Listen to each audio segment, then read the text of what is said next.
खुलुमबाय लोगोफोर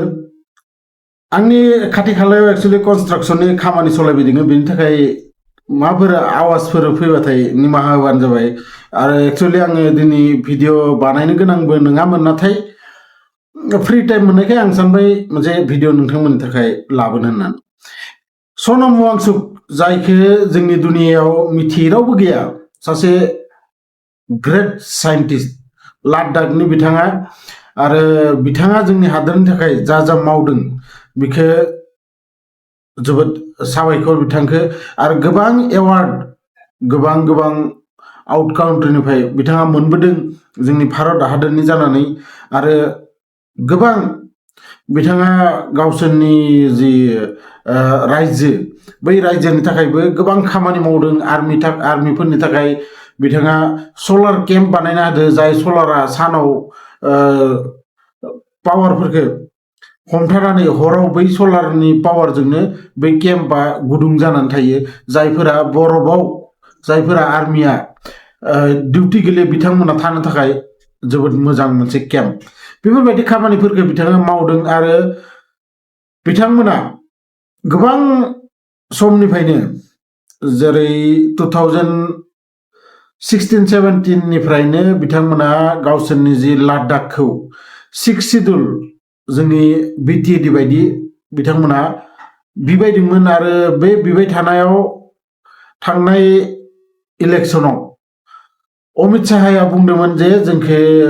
नोंसोरो देरहाहो एबार आरो नोंथांमोननि जि गोनांथि गासैखौबो होनाय जागोन होननानै नाथाय नोंथांमोना मिथिगौ जे लंकायाव थांबानो राबन जायो होननानै बिथांमोना जेब्लानो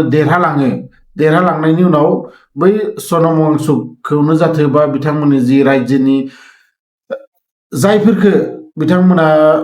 बुंबोदोंमोन खोन्थाहोबोदोंमोन बै खोन्थाहोनायखौ मोनसेबो मावासै आरो बिनि उनाव बिथांमोना प्रटेस्ट खालामनाय स्टार्ट खालामो आरो बिदिनो खोब शान्ति भाबै प्रटेस्ट खालामबाय थायोमोन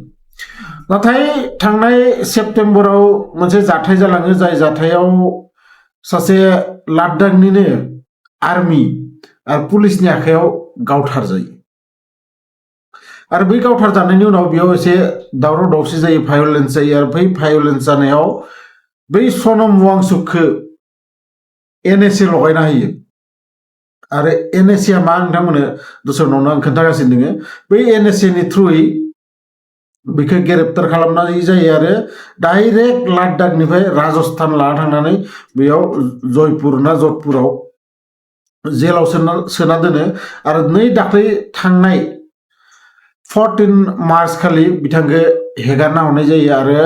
प्राय 170 डेज बिथाङा जेलाव थानो गोनां जायो सासे साइन्टिस्ट नोंथांमोननो दा एनएसएआ मा आं खोन्थाग्रोनि एनएसएआ इन्दिरा गान्धीया थानाय समावनो मोनसे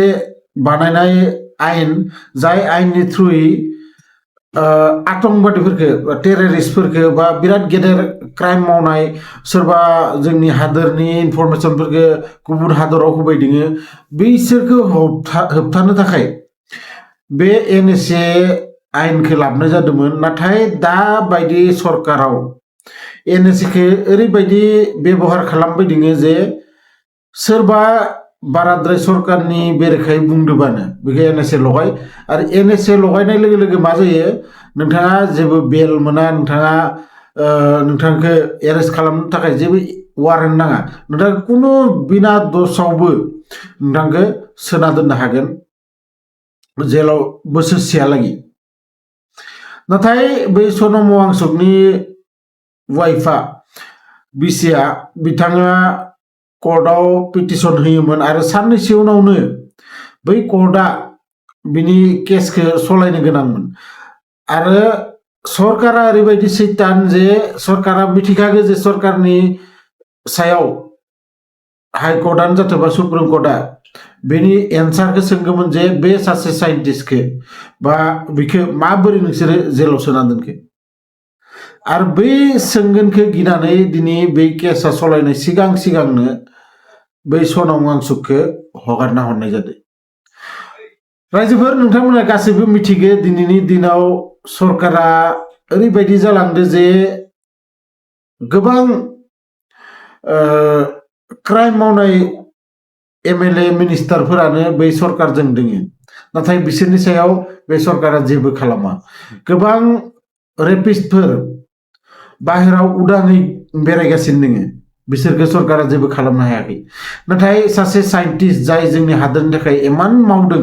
जाय निजेनि जातिखौ इमान मोजां मोनो निजेनि रायजोखौ इमान मोजां मोनो बै सुबुंखौ बेफोरबायदि केस लगायनानै बिथांखौ जेलाव सोना दोननाया बेसेबां मोजां खामानि जादों नोंथांमोना आंनो कमेन्ट बक्सआव लिरहरबानो जाबाय आरो लोगोसे जायफोरा आंनि चेनेलाव गोदानै फैदो नोंथांमोना चेनेलखौ साबस्क्राइब खालामना लाबानो जाबाय मानोना आं बेफोरबायदि इनफरमेटिभ भिडिअ नोंथांमोननि थाखाय लाबोगासिनो थायो लोगो मोनगोन बिदिनो मोनसे इन्टारेस्टिं भिडिअ लानानै नेक्स्ट भिडिअ अब्लासिम गोजोन्थों